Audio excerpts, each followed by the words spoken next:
Hey everyone, and welcome back to another video. And in this video, I'm going to show you how to check your referral status on DoorDash. Now, this video is going to be particularly useful for individuals. Let's say that you want to go ahead and invite a friend to DoorDash. How do you actually go ahead and check your referral status if you've invited them? Now, this video is going to be short, sweet, and simple, guys. There's not going to be a lot of steps involved.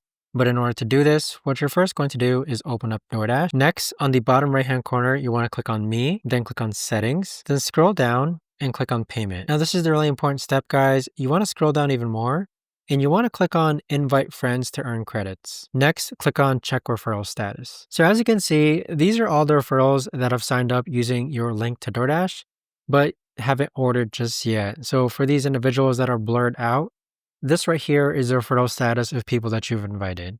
But there you have it, guys. That right there is the best and easiest way that I know of to actually go ahead and check the referral status on DoorDash. If you guys know of a better or easier way to actually do this, let me know in the comments down below.